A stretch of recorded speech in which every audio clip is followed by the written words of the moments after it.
स्वास्थ्य विभाग रे जाल सर्टिफिकेट दे चाकरी सूचना अधिकार आईन तथ्य चिन्हट हेले कर्मचारी सरकारी कर्मचारी होइछन्ति आउ नकली प्रमाणपत्र दे कार्य करुछन्ति आउ से बाबू जनक कुआडे स्वास्थ्य विभाग रे चाकरी करुथिबा नजरे आसुछन्ति। हाँ आज्ञा एही सरकारी चाकरी करुथिबा कथा आमे कहूनु जहाँकि सूचना अधिकार आईन तथ्य कहूछि। आउ बाबूंक स्वास्थ्य विभाग डाक्तरखाना रे अटेंडेंट भावे खंडे चाकरी मिली हेले जो चाकरी खंडे पाइबा पई सठिक प्रमाणपत्र दरकार हुए हेले सेठी प्रमाणपत्र कुआडे असली नुहे बोली सूचना अधिकार आईन तथ्य जना पड़ी। शिक्षा विभाग रे नकली शिक्षक धरपगड़ चलीथिबा बेले वर्तमान स्वास्थ्य विभाग रे जाल प्रमाणपत्र रे चाकरी हातेइथिबा चित्र आसुछि। सेहीपरि कार्यरत सरकारी कर्मचारी प्रमाणपत्र असली नुहे ताहा सबु नकली। एभली कथा केवल सूचना अधिकार आईन तथ्य कहूछि हेले दर्शक बंधु चाकरी करुथिबा बाबू जनक जाल प्रमाणपत्र उपरे उठुछि अभियोग। फल सूचना अधिकार आईन तथ्य को नहीं सेही गाँर लोके उच्च कर्तृपक्ष को लिखित अभियोग करिसंती। आज आमे गंजाम जिलार स्वास्थ्य विभाग हिंजिली उपखंड डाक्तरखाना रे जाल सर्टिफिकेट रे अटेंडर भावे कार्यरत थिबा कथा कहूछु। जाल प्रमाणपत्र दे से सरकारी चाकरी करिथिबा नै गंजाम जिलार सोरडा थाना रे लिखित अभियोग होईछि। मिछ जाल प्रमाणपत्र प्रस्तुत करी सरकारी चाकरी देइछन्ति जहाँकि सूचना आईन तथ्यरु जना पड़िछि। आहुरी से चंचकता करी एही सब प्रमाणपत्र हासिल रे से अंचलर जैनिक व्यक्ति एने सोरडा थाना रे लिखित अभियोग सह कैमेरा आगे प्रतिक्रिया रखिछन्ति। आसंतो कौन प्रतिक्रिया रखिछन्ति रामकृष्ण मल्लिक सुनिबा।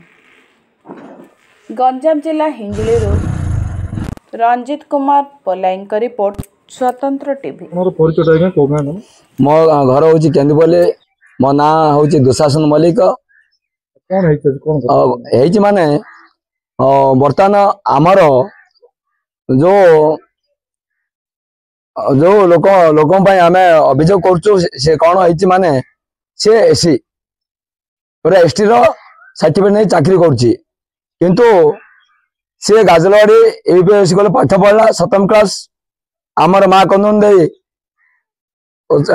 हाई स्कूल रे सेठी से 8म क्लास रे पाठ पढ़ला पुणी सेठो पढ़ला आमर धनपुर स्कूल रे पाठ पढ़ी नाही सेठो आमर सर्टिफिकेट उठेकी से बर्तमान चाकरी करछि जाल सर्टिफिकेट ने चाकरी करछि किंतु से जाति रे अन लोक आउ धर्म रे क्रिश्चियन रंभा स्कूल रे मध्य से पाठ पढ़छि बोली कहिछि किंतु आमे एही तथ्य केमति जानलु जेतोले आमे आरटीआई मागिलु आरटीआई तरफ हम सूचना केंद्र जहाँ खबर पाइलु तेणु आमे आगु आगु अभियोग पत्र करछु।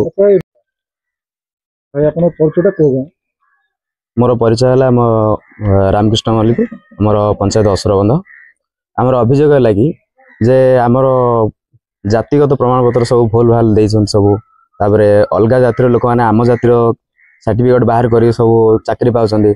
आमर पिला माने सब जो पाठ पढुछन्ती से माने बेकार दादन बुल जाउछन्ती आ बेकार रहछन्ती। आमर दाबी है सरकार पाखे जे ए विषय माने पुंखानुपुंख तदंत करी आमको न्याय दे बोली आम आशा कर। तो माने अलगा जनकर रेजिस्ट्रेशन सर्टिफिकेट नंबर नौचंदी से माने निजर ना रे करके चाकरी पाइछन्ती किंतु सेटा जाली सर्टिफिकेट काहे ना नाडा से मान सिद्धेश्वर मल्लिक से माने चाकरी करछन्ती माने स्वास्थ्य विभाग रे किंतु सब जातिगत प्रमाणपत्र तांगर स्कूल सर्टिफिकेट सब किछ भूल भाल देछि सेतबे बोले हम अभियोग करछु जे विषय तदंत करी सरकार किछि पदक्षेप नेबे। आपण का को ए अभियोग जनै अभियोग करछु हम सोरडा थाना अधिकारी तापरे एसपी ब्रह्मपुर आ सब जगह हम सब देइ छारछु हमर अभियोग किंतु रिप्लाई किछि ए पर्यंत आसे। आपण एते शिक्षा अधिकारी कोन कहले विषय नै ना ए पर्यंत किछि रिप्लाई आसे। आपण अभियोग करथिले आज्ञा।